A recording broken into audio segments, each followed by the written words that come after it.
Hi guys! Welcome back to my channel. This is GTop TV. For today's video, umorder ako sa Shopee ng ganitong pan.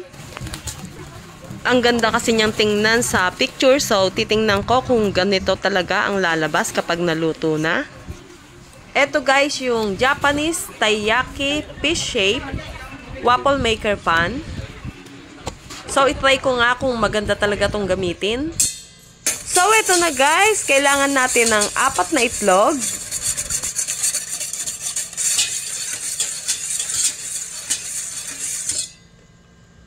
Naglagay na rin ako ng 1/2 cup oil.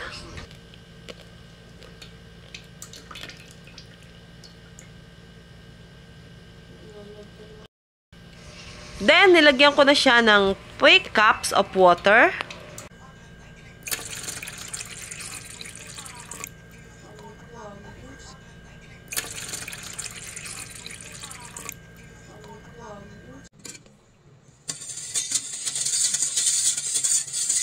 Ito ang ginamit ko guys, Maya Hot Cake Original Mix.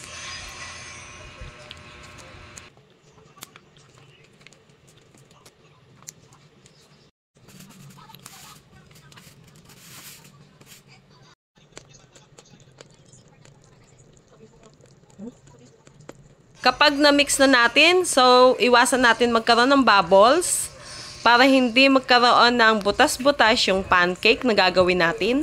Or wag nating i-overmix.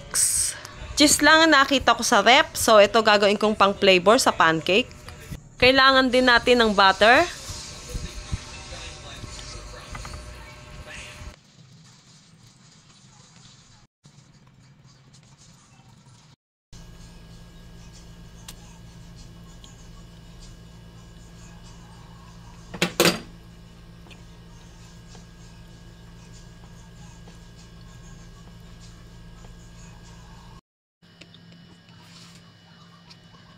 First time kong lutuin to guys, so tingnan natin kung mabubuo ang ating pancake or fish cake.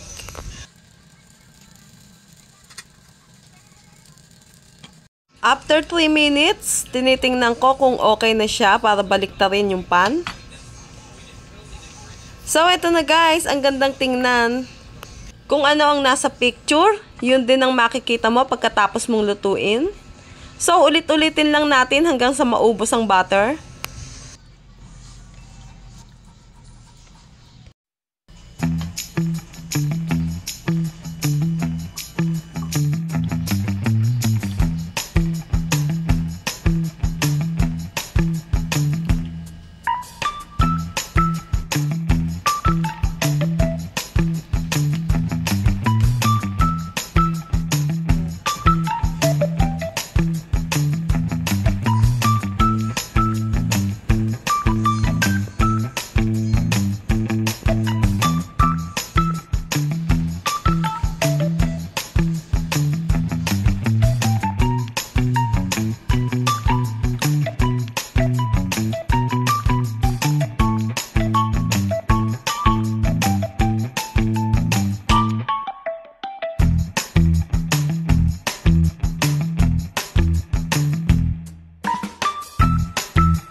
Thank you.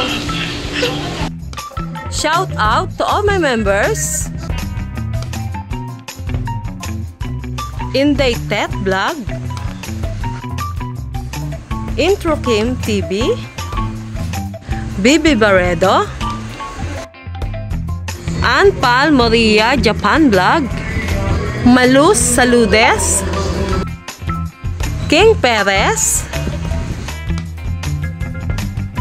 Dak Lifestyle,